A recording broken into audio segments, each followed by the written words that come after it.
And welcome to another unplanned, unresearched and poorly shot video on whatever device is handy. So I thought I'd lift up some of the floor in the camper van and to put in some insulation under the carpet, and good time to shoot a wee video on the underfloor heating. Let's talk about sort of the insulation and the ways that I heat this floor. I've got two ways to heat this floor. One is through water, and another is infrared. And I'll go through a little bit of these. Let's talk about how the floor is constructed. So what I've got is right down on top of the metal floor. I've got the foam sound deadening. Then I've got some 12mm ply. Then I've got this ply here, which is another, well, it's OSB, and this is to create a sandwich for a copper tube. So I've actually got water underfloor heating in here, which goes through these tubes, and then I've got another bit of plywood that sits on top of here, and then the carpet. Now what I'm doing is I'm just today putting a bit of underlay under the carpet just to make it a bit softer. So two pipes here coming from the heat exchanger, which is from Boble Vans. Absolutely fantastic system. Ed at Boble Vans, who came up with the idea, absolute gentleman, and great system of extracting heat out of the diesel heater, because the diesel heater, my one is a 5 kilowatt. If I've got it on 1, this thing goes up to 6. It's too hot after sort of 40 minutes, you know. I live in this van, you know, when I'm working away, which is most weeks, I actually spend more time in this van than at home. So I've gone right through the winter in it. So I kind of know what's working and what's not working for me, anyway, in this space. So we've got a hot water pipe coming from the heat exchanger, and then a return with the cool, the cooler water. So this is this snakes in this sort of pattern here. You can see through here, copper tubes. They pop out here. This is so I can drain it, and I've got a little flow indicator as well to drain the water in case it's going to be frosty or whatever. I just undo this wee cap, and it drains the water. So this is all nice and shiny, but be honest with you, I had a few kicks of the cat with this heated floor. So I just ran tubes out. I'd cut out out of this sheet of OSB, you know, the track for the micro bore. It's just from the Plumbing Merchants tube. Tried it and measured the temperature of the flow in return. There wasn't much difference, you know, it wasn't dumping any heat whatsoever into the floor. So then what I tried was I bought some copper wool and stuffed that around the pipes. Didn't really do much. So what I ended up doing was I bought loads of this copper tape, and if you imagine inside this channel here for the pipe, I brought the tape down, round, and then back up.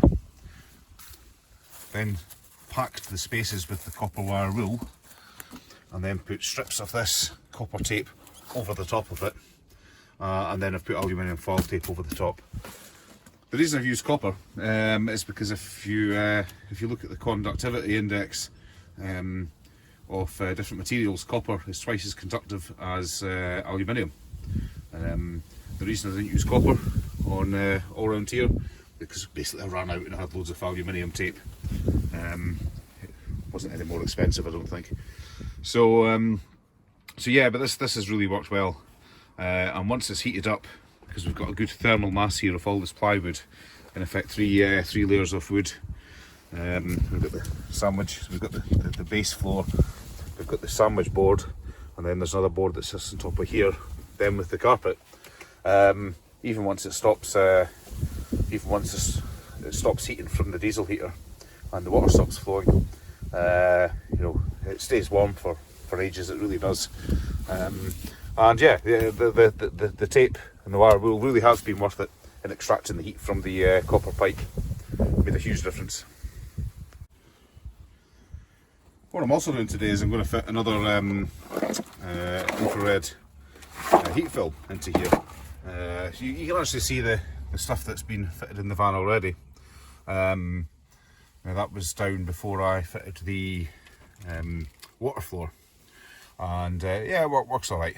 But now that I thought, well, if I leave it under there, put this on top of here, it'll heat this up with a bit more thermal mass.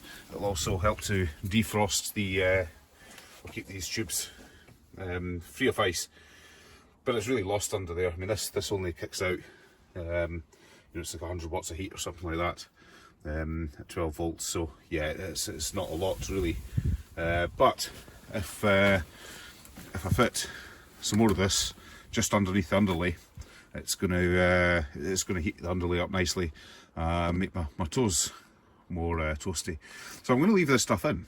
And the reason why is I'm going to wire this to the Arduino camper controller microprocessor, and I'm going to have this film activated with on frost mode. So if the van's on hookup, mains power, and there's plenty of electricity to spare, and the temperature reaches a certain point, this will kick on to stop the tubes freezing. So that's the plan for today anyway. But this stuff's really good. I've tried this in a number of places, tried it in the house, a mains voltage version. I've made a heated wall, got some behind here. Truthfully, that hasn't made much of a difference, and I'll probably pull it out. And I've got the film under the driver's footwell. I've done a separate video on that. That's really, really good, especially in the winter. And it's dead easy to work with, really, really cheap. You buy it in these lengths, and every so often you get a bit that you can cut, and this works out about 57-60 watts, something like that. One sort of square of this. Dead easy to work with.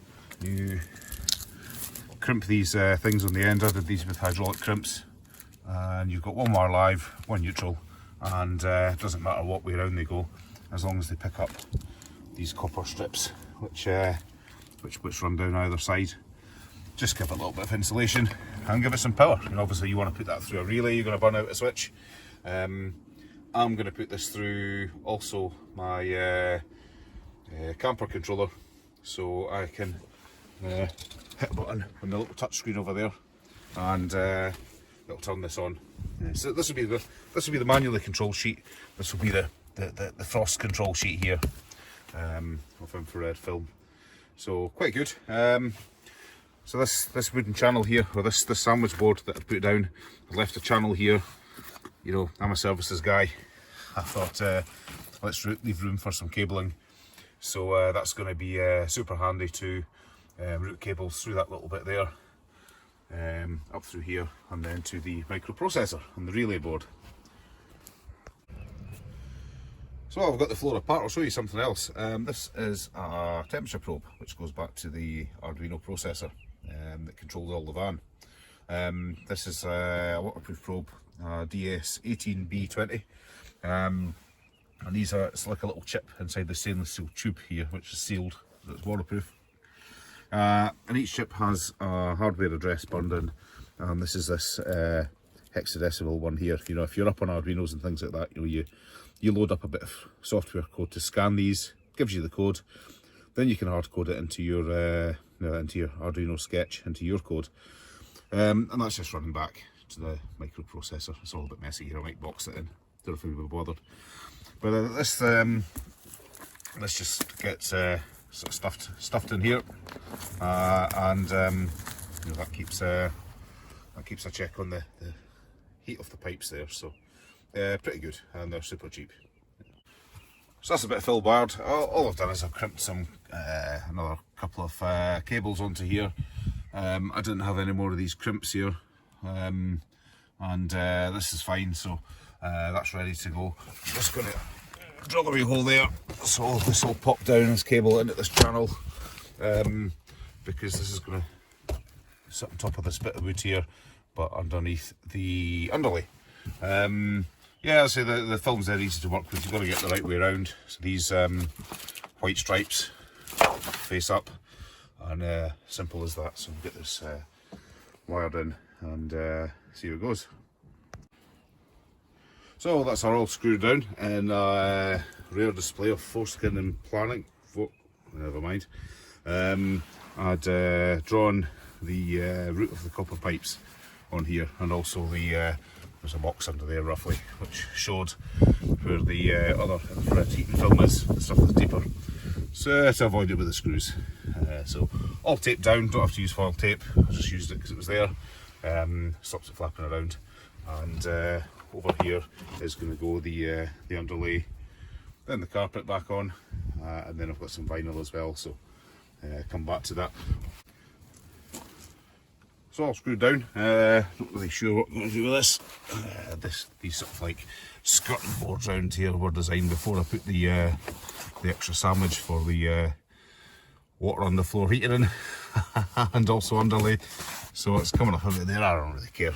You know, this isn't a build with a better half camper van and making it all homely. This is living away on the job camper van. So I'll put this this strip around here. It kind of like hides the sandwich layers, tidies it up a wee bit, and I've also got this this vinyl stuff here.